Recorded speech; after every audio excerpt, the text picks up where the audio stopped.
要跳下去啊！咋？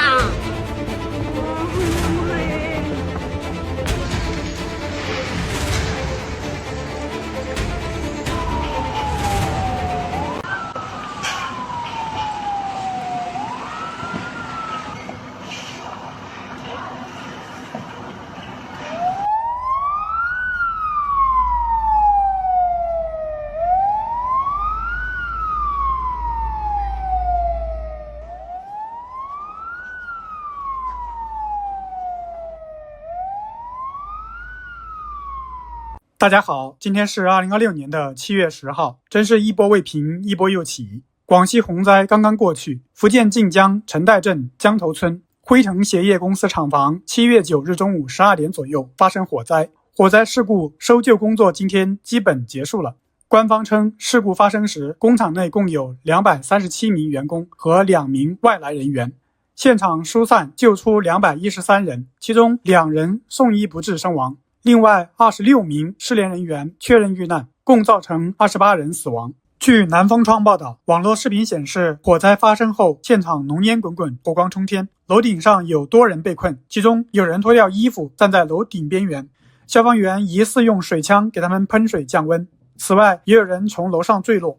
一名工人告诉南风窗，厂房楼顶的玻璃被烧破后，他看到窗户玻璃里面有一层类似铁栅栏的东西，封死了逃生通道，从楼洞后面无法逃生。他在现场观察了1个小时，没有看到一个人从楼洞后面逃出来。一名在事发工厂附近开店的目击者称，火灾刚发生时，厂房的楼顶上困了不少人，等他7月9日下午2点左右在现场看时，楼顶已经没有人了。围观民众告诉他，不少人见火势越来越大，躲进了楼顶的蓄水池中。据报道火势在7月9日下午4点左右得到控制，随后消防员陆续上楼搜救。这名目击者说，他在现场看到当时大约有20多名消防员围在楼顶蓄水池，陆续从里面打捞出遗体，包裹后抬下楼去。据这名目击者目测，蓄水池大概有10几平方米。在他观察的那段时间里，消防员共从楼顶蓄水池里面捞出6具遗体。之后，有关人员不让他们继续在周边的楼顶观看，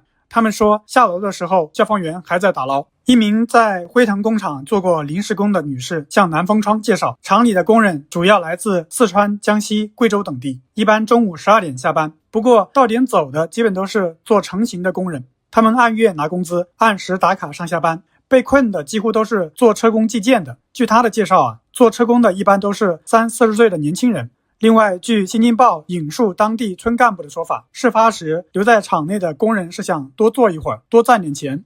村干部听一位遇难家属说，她老公叫她一起下班，她说我多车几双再下班，就是为了多挣点钱，不幸遇难了。根据南风窗的报道晋江被誉为中国鞋都，全市聚集了7000多家制鞋企业和上下游配套企业，鞋纺产品总产值突破4000亿元人民币。全球每5双运动鞋就有1双是晋江造的，但千亿产业的背后是难以忽视的安全生产压力。上述目击者称，当地镇上大小鞋厂很多，容易起火。在这次火灾的前几个月，就有一家制鞋厂起火，但没有造成人员伤亡。中国经济网2023年的一则报道提到，晋江鞋企此前12年曾发生45起火灾，一年平均4起。公开信息显示，火灾已经造成28人死亡，并造成重大人员伤亡。这几个字分量非常重，因为它背后不是一个冷冰冰的通报词，而是一个个本来应该下班回家的人。更揪心的是，媒体报道里提到，现场有人被困楼顶。你想一想那个画面，楼下是火，四周是烟，人只能往楼顶跑。这可不是普通人看热闹的新闻，这是任何一个打工家庭都害怕发生的事儿。公开信息还显示，应急管理部、国家消防救援局已经派出联合工作组赶赴现场，当地消防调派了183人、35车参与处置。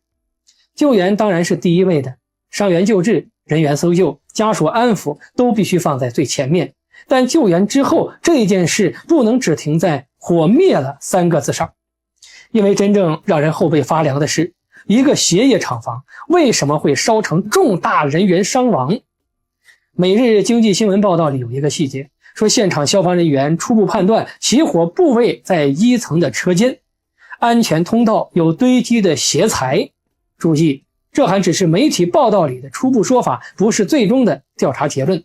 但这个方向必须查：携材是不是易燃，通道有没有堵，消防设施有没有正常使用，厂房里当时有多少人，日常安全检查有没有流于形式，员工有没有接受过逃生培训。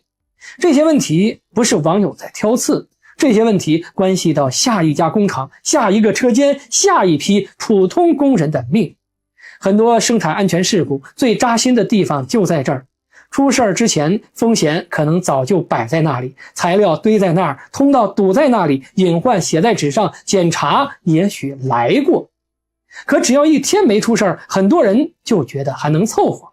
直到火真的烧起来，才发现所谓的凑合，最后是拿人命来买单。所以这场火现在有2件事要分开说。